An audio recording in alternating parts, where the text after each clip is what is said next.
अस्सलामुअलैकुम dear students. आज class 8 का लेक्चर 5 है जोग्राफिया का। We are reading chapter number 1 यानी बाब नंबर 1 पढ़ रहे हैं हम, नक्शे और अशकाल। सफ़ा नंबर है हमारा आज 7 और टॉपिक है आज हमारा पाईग्राफ। स्टूडेंट्स, लास्ट लेक्चर में हमने पहली 2 अक़साम पढ़ी थी ग्राफ की, यानी ख़ती ग्राफ, लाइन ग्राफ और पट्टी ग्राफ यानी कि बार ग्राफ। ख़ती ग्राफ में हमने पढ़ा था कि ख़ती ग्राफ को हम ख़त तरसीम या लकीरी ग्राफ भी कहते हैं और इसको एक लाइन या लकीर की मदद से शो करते हैं। और फिर हमने देखा था कि जो पट्टी ग्राफ है, जिसको कि बार ग्राफ भी कहा जाता है, उसको हम जो है उसमें हम किसी भी चीज़ की कुल मिक़दार या पैदावार को ज़ाहिर करते हैं और पट्टी ग्राफ में मुख्तलिफ़ मिक़दारों को यकसा मोटाई की पट्टियों की सूरत में ज़ाहिर किया जाता है, यानी कि बार्स की शक्ल में ज़ाहिर किया जाता है। आज के टॉपिक की तरफ हम आते हैं पाईग्राफ। पाईग्राफ की अगर हम बात करें तो आसान लफ्ज़ों में पाईग्राफ में वो ग्राफ्स होते हैं जो सर्कल यानी दायरे की शक्ल में होते हैं और सर्कल की फॉर्म में ही ड्रॉ किए जाते हैं। तमाम अदाद-ओ-शुमार और या स्टैटिस्टिकल डाटा और जोग्राफिकल डाटा जो है वो इसके अंदर मुख्तलिफ़ कलर्स को यूज़ करके दिखाया जाता है। मुख्तलिफ़ चीज़ों को शो करने के लिए डिफरेंट कलर्स यूज़ किए जाते हैं। अब ये किताब के सफ़ा नंबर 7 पर देखिए, जो मिसाल दी गई है एक पाई ग्राफ की। यहाँ पर एक ग्राफ बनाया गया है और ये मिसाल किस बारे में, स्टूडेंट्स के कितने ग्रेड्स हैं उसके बारे में ये एक मिसाल है। जबकि यहाँ पे टोटल नंबर ऑफ़ स्टूडेंट्स या स्टूडेंट्स की जो कुल तादाद है वो हमें 200 के करीब बताई गई है और इसी के हवाले से ये मिसाल है। अब इस मिसाल की तरफ जाने से पहले मैं थोड़ा सा एक्सप्लेन कर दूं कि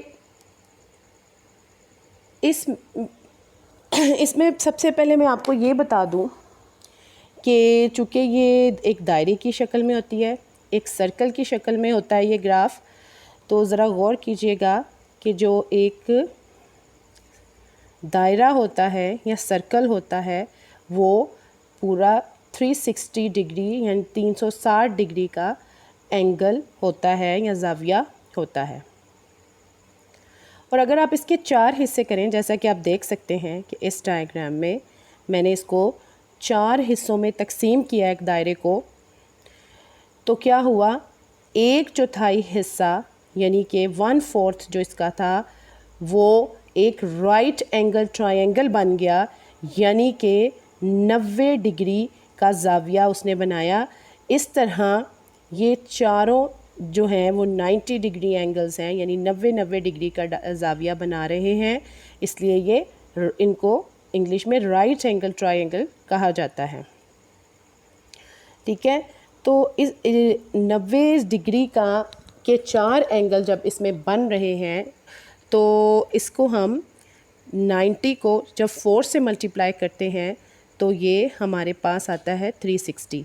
तो इस तरह से ये एक दायरा जो होता है, एक सर्कल जो होता है, वो क्या होता है, उसका एंगल क्या होता है, 360 डिग्री। अच्छा जी, तो जो एनीवे नेक्स्ट इसका जो हमारे पास फार्मूला दिया गया है, क्या दिया गया है, फार्मूला दिया गया है। और फार्मूला क्या है जी, फार्मूला ये है कि इनफरादी मिक़दार यानी जो एक टेबल, ये देखिए इनफरादी मिक़दार यानी जो एक मिक़दार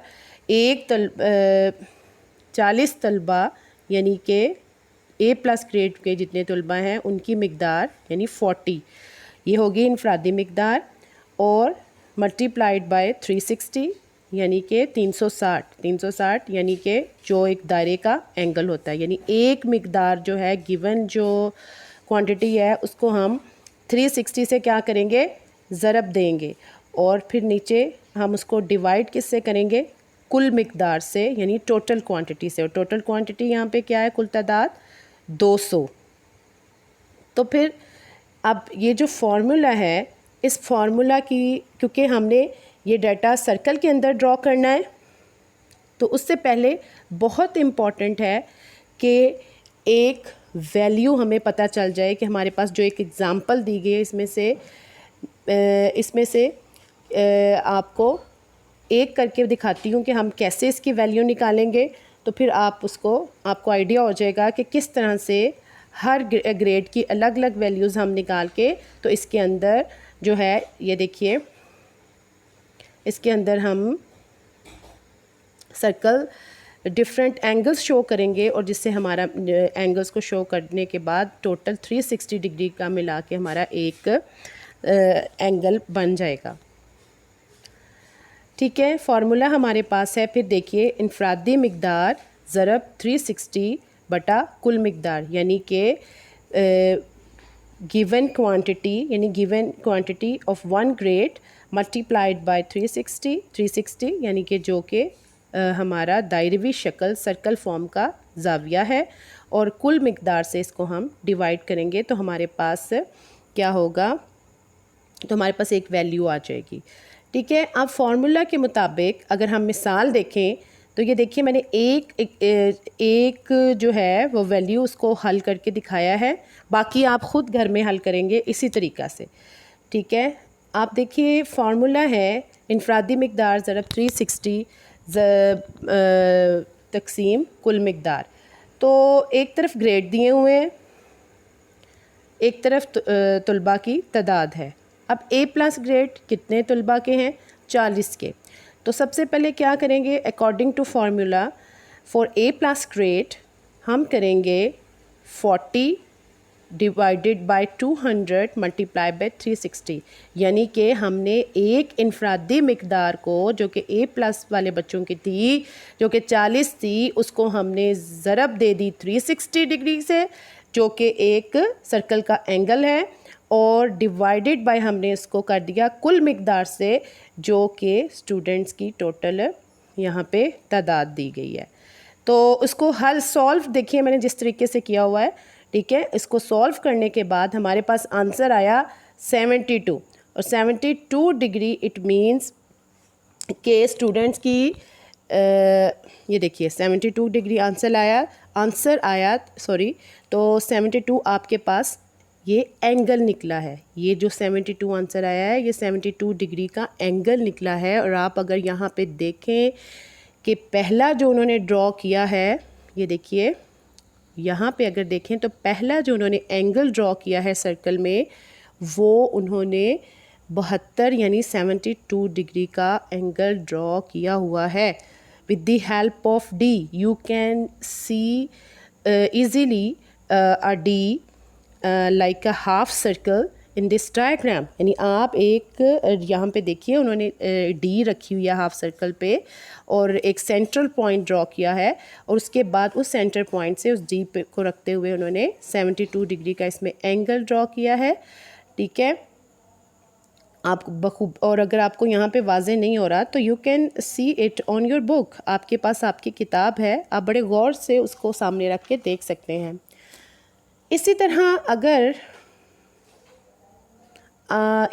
अगर आप आगे देखें 50 को देखेंगे, यानी कि फिर ए ग्रेड कितने बच्चों का है, 50 बच्चों का है, तो वो आप देखें कि नेक्स्ट जो है वो 90 डिग्री का एंगल बना रहा है। अगर 60 को देखेंगे तो वो फिर क्या है, 60 बी यानी बी ग्रेड है 60 बच्चों का, तो 60 कितने का एंगल बना रहा है, 108 डिग्री यानी 108 डिग्री का। और अगर आप देखें कि सी ग्रेड कितने बच्चों का है, 10 बच्चों का है, तो 10 जो स्टूडेंट्स हैं, 10 जो तलबा हैं, वो क्या कर रहे हैं, उनका 18 डिग्री का 18 डिग्री का एंगल बनेगा। और फिर एंड पे क्या होगा, 40, फिर दोबारा से 40 तलबा का डी ग्रेड है। ठीक है, तो फिर फॉर्मूला लगाते हुए फिर कितना 72 डिग्री का इसमें एंगल ड्रॉ होगा। तो इस तरह करते हुए पूरा हमारा सर्कल ड्रॉ हो गया 360 डिग्री का। फर्स्ट भी 40 था, लास्ट भी 40 है, तो दोनों का 72 डिग्री यानी 72 डिग्री का एंगल बनेगा। और अब इससे शो क्या हो रहा है कि हमें पाई ग्राफ के थ्रू ये शो हो रहा है कि इतना पोर्शन, देखिए इतना पोर्शन है स्टूडेंट्स का जिन्होंने बी ग्रेड लिया है, ठीक है। इतना पोर्शन है उन स्टूडेंट्स का जिन्होंने ए प्लस ग्रेड लिया है, और इतना पोर्शन है उन स्टूडेंट्स का जिन्होंने क्या किया है, 6 बी ग्रेड लिया है, ठीक है। तो इसी एग्ज़ाम्पल में आपके पास स्टूडेंट्स के एग्जैक्ट नंबर मौजूद थे। इस एग्ज़ाम्पल में आपके पास एग्जैक्ट नंबर ऑफ़ स्टूडेंट्स थे कि जी 40, 50, 60, 10, 40 के इतने जो तलबा थे उन्होंने इतने ग्रेड लिए। तो ठीक है, एक तो आपके पास ये था और दूसरा आपके पास ए प्लस ग्रेड लेने वाले स्टूडेंट्स 40 थे और टोटल आपके पास 200 स्टूडेंट्स मौजूद थे। मिसाल के तौर पर आपके पास टोटल स्टूडेंट्स की तादाद अगर गिवन ही ना हो, आपको ये पता ही ना हो कि टोटल स्टूडेंट्स कितने हैं, यानी तादाद उसकी क्वांटिटी ना आपको बताई हो, सिर्फ परसेंटेज बताई हो, फ़ीसद बताओ कि इतने फ़ीसद इतने फ़ीसद, सिर्फ तादाद ना बताई हो, नंबर ना बताया, तो इतने तो क्या करेंगे, उसके लिए फिर फार्मूला डिफरेंट है। उसके लिए ये वाला फार्मूला लगता है, ये देखिएगा ज़रा गौर कीजिएगा कि अगर मिकदारें फ़ीसद में दी गई हों तो ज़ाविया मालूम करने का तरीका यूँ होगा, ठीक है। ये थोड़ा मुख्तलिफ फार्मूला हो जाएगा पहले वाले फार्मूला से। जैसे दी हुई मिकदार की फ़ीसद ज़रब 360/100, ठीक है। दी हुई मिकदार की फ़ीसद ज़रब 360/100।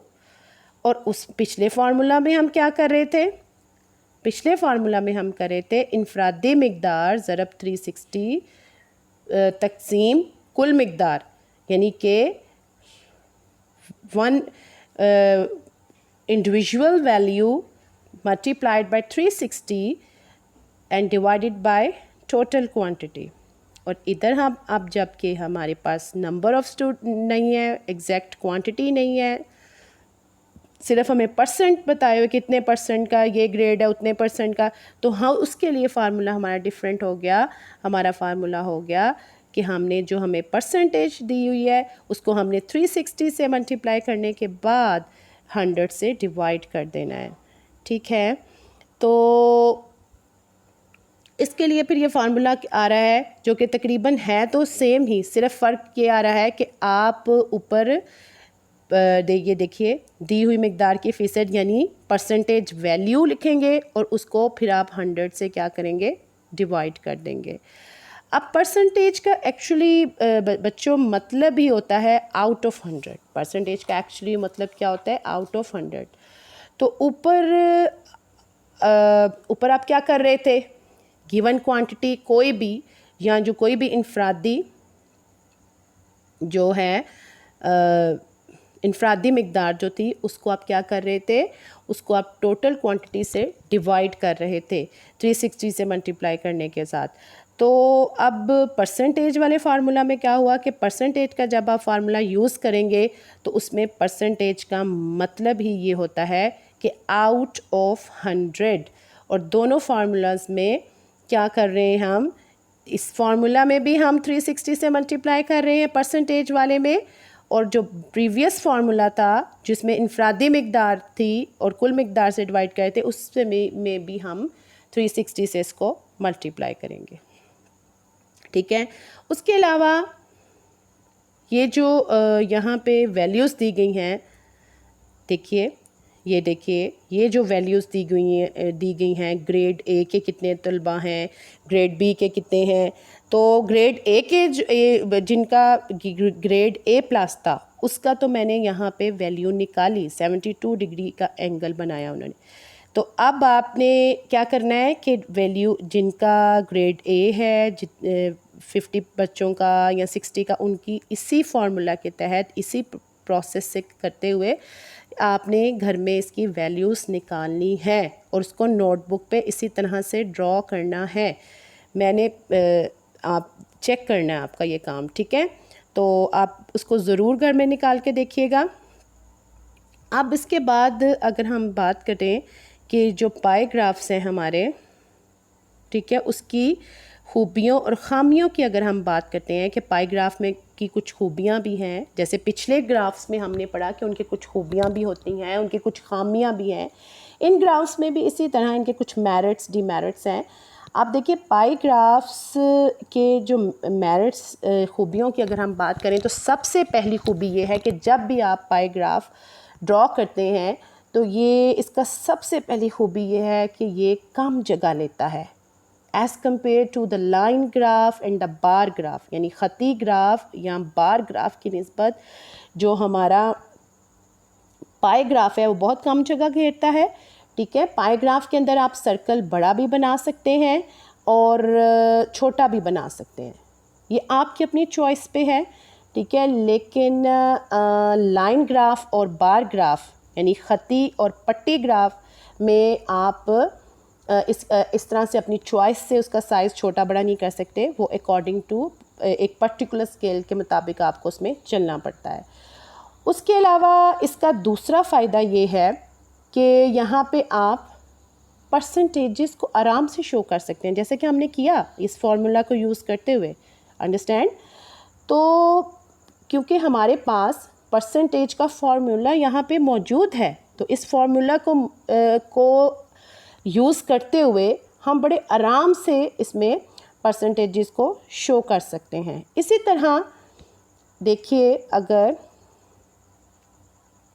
दुनिया के ममालिक का अगर हम एरिया देखें, मतलब दुनिया में डिफरेंट कंट्रीज़ का अगर हमने एरिया मालूम करना चाहते हैं तो वो भी इससे शो कर सकते हैं। ये देखिए एक एग्ज़ाम्पल है इधर, ये है these are the countries, different countries of the world and ये जो हमारा पाई ग्राफ है, ये जो पाई चार्ट है, ये हमें डिफरेंट कंट्रीज़ के बारे में बता रहा है।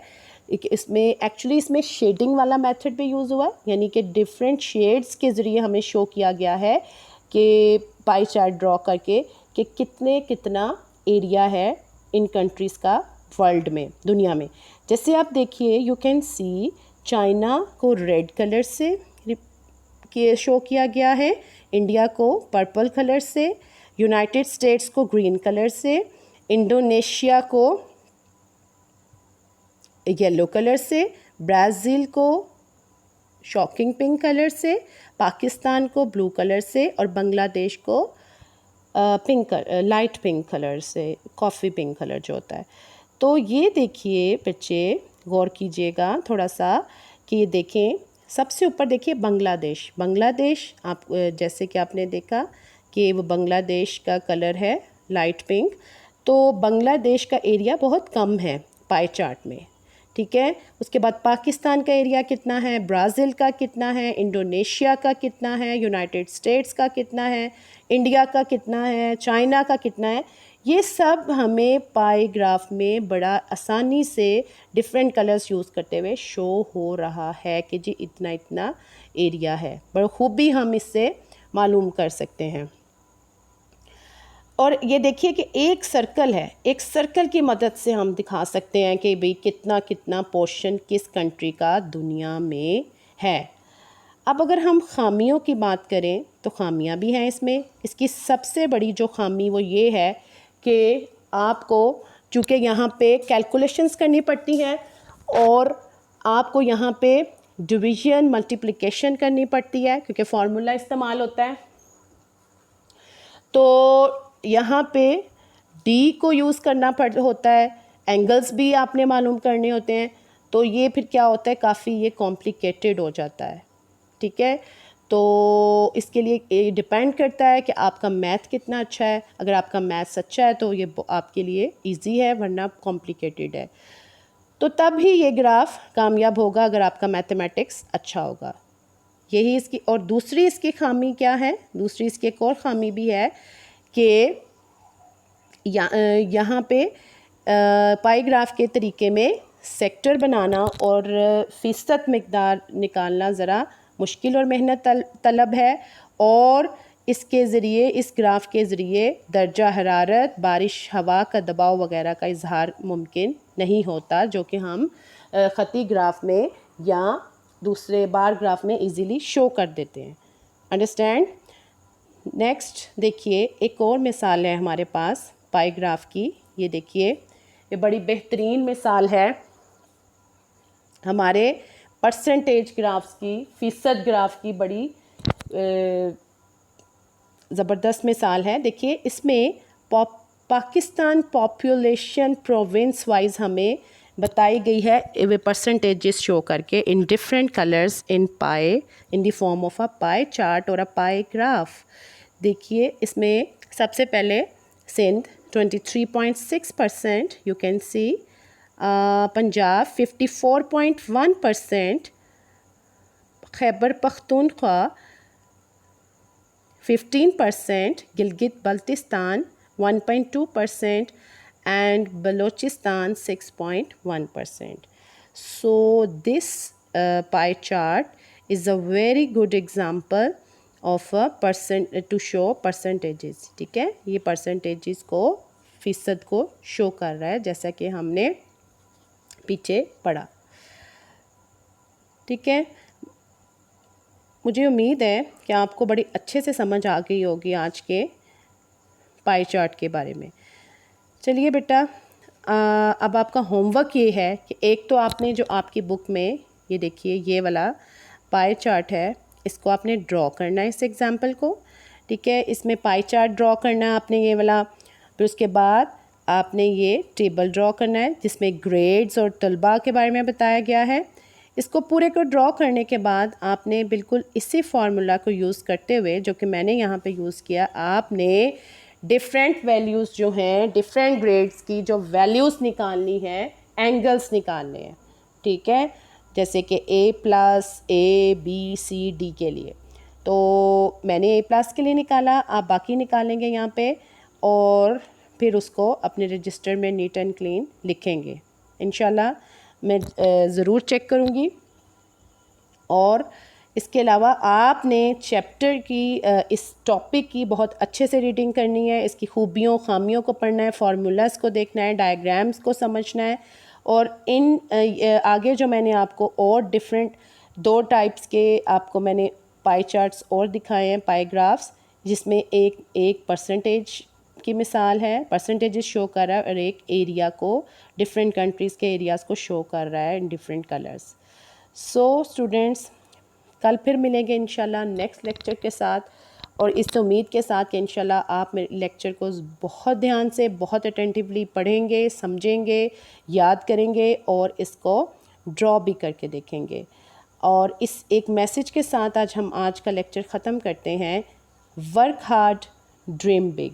अल्लाह हाफ़िज़।